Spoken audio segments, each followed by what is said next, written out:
مثال کے طور پر علماء کے اوپر تنقید کرتے ہیں کہ مولوی لوگ تو ایسے ہوتے ہیں، یہ ایسے ہوتے ہیں، یہ ایسے کیوں نہیں کام کر رہے، یہ ویسے کیوں نہیں کام کر رہے، اور اپنی زندگی دیکھیں تو 5 کی 5 فرائض نمازیں پڑھنے کی توفیق نہیں ہو رہی، اپنے فرض قضا ہو رہے ہیں، اس کی کوئی پرواہ نہیں، علماء کے اوپر تنقید ہو رہی ہے۔ بزنس کر رہا ہے انسان، اس کے اندر غلط کام کر رہا ہے، خلاف شریعت کام کر رہا ہے، جب اس سے بات کیجئے جی وہ تو سبھی کر رہے ہوتے۔ تو شیاطین اپنے کیے ہوئے کرتوتوں کو اسی انسان کے سامنے خوبصورت بنا کر پیش کر دیتا ہے۔ ایک حکایت ہے کہ ایک مرتبہ ایک چور تھا، تو اس کا جو بیٹا تھا وہ بھی چور بنا۔ تو ایک مرتبہ اپنے والد کے واقعات سناتے ہوئے کہنے لگا کہ ایک مرتبہ رات کے وقت والد صاحب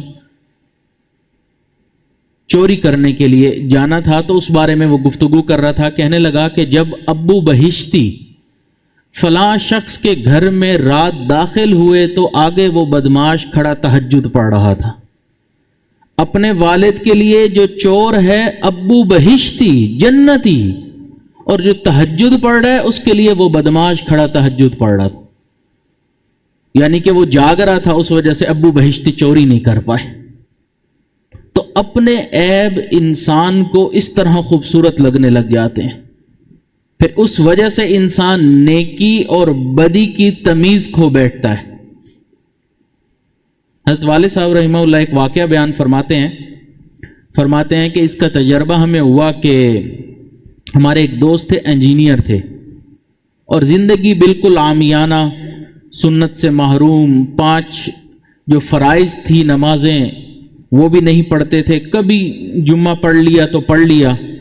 سگریٹ کی عادت ہے، فلمیں دیکھ رہے ہیں، ٹی وی لگا ہوتا تھا اس کو دیکھ رہے ہوتے تھے، گانے سن رہے ہوتے تھے۔ تو فرماتے ہیں کہ ایک موقع آیا کہ نصیحت کرنے کا موقع ہوا، تو وہ بھی بیٹھے تھے، تو میں نے ان کو نصیحت کی توبہ کے عنوان کے اوپر، وہ بھی تھے اور بھی کچھ لوگ تھے، سنتے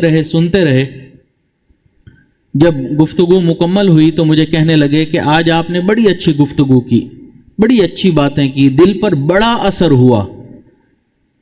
پھر آگے سے کہنے لگا کہ میں نے اپنے ارادے سے تو کبھی کوئی گناہ کیا نہیں ہے، غیر ارادی طور پر ہو گیا ہو تو اللہ معاف کرے۔ یعنی کہ 5 نمازیں نہیں پڑھ رہا وہ انسان، اس کو وہ گناہ ہی نہیں سمجھ رہا، وہ اسکرین کے اوپر غیر محرم خواتین کو دیکھ رہا ہے، اس کو گناہ نہیں سمجھ رہا، وہ گانے سن رہا ہے، اس کو گناہ نہیں سمجھ رہا،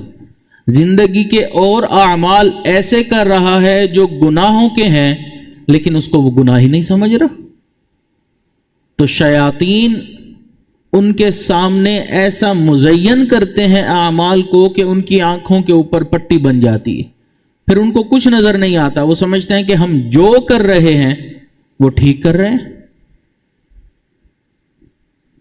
اب رشوت لینے والے سے پوچھا جائے کہ آپ رشوت کیوں لیتے ہیں؟ جی ہم نے تو بس 2 ہی تو روٹیاں کھانی ہوتی ہیں، لیکن اپنے بیوی بچوں کو بھی تو پالنا ہے نا، تو اس وجہ سے پھر ضرورت پڑتی ہے پیسوں کی، تو ہم اس لیے رشوت لے رہے ہیں۔ یعنی کہ کہیں نہ کہیں سے اپنے غلط کاموں کی توجیہ اور ان کی دلیل اور ان کو ٹھیک کرنے کی بنیاد اٹھا کر لے آئیں گے کہ ہم تو اس وجہ سے کر رہے ہیں، لہٰذا ہم جو کر رہے ہیں وہ ٹھیک کر رہے ہیں۔ تو اپنے عیبوں پر نظر نہ ہونا یہ فاسق لوگوں کی علامت ہے، اور اپنے عیوب کے اوپر نظر رکھنا اور ان کی اصلاح کی فکر میں رہنا یہ اولیاء اللہ کی علامت ہے۔ اس لیے اولیاء اللہ ہر وقت اپنے اوپر نظر رکھتے ہیں کہ میرے اندر کیا عیب ہے۔ تو یہ چونکہ اولیاء اللہ کی صفت ہے، اس لیے آج کا عنوان ہے دید قصور، کہ انسان کو چاہیے کہ اگر وہ اس راہ سلوک میں آگے بڑھنا چاہتا ہے، اللہ کے اولیاء میں شامل ہونا چاہتا ہے، اللہ کے دوستوں میں شامل ہونا چاہتا ہے،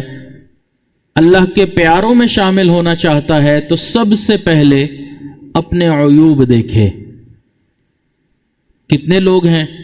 جو گفتگو کرتے ہیں، زبان سے گالیاں بک دیتے ہیں، اگلے کو برا بھلا کہہ دیتے ہیں۔ جب ان سے کہا جائے کہ بھئی آپ گالیاں نہ دیں، برا بھلا نہ کہیں، کہتے ہیں ہم نے تو گالی دی ہی نہیں۔ ان کو پتہ ہی نہیں چل رہا ہوتا کہ ہماری زبان سے جو الفاظ نکل رہے ہیں وہ نکل کیا رہے ہیں۔ خود ان کی زبان سے نکلے ہوئے الفاظ ان کے اپنے کان نہیں سنتے۔ جو کان سب سے زیادہ انسان کے قریب ہیں وہی نہیں سن رہے،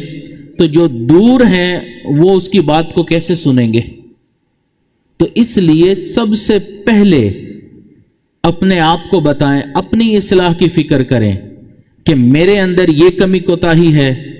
میرے اندر یہ عیب ہے، میں نے اس کی اصلاح کرنی ہے۔ تو جب انسان اصلاح کی فکر کرتا ہے پھر اللہ رب العزت اس کو کمال عطا فرماتے ہیں۔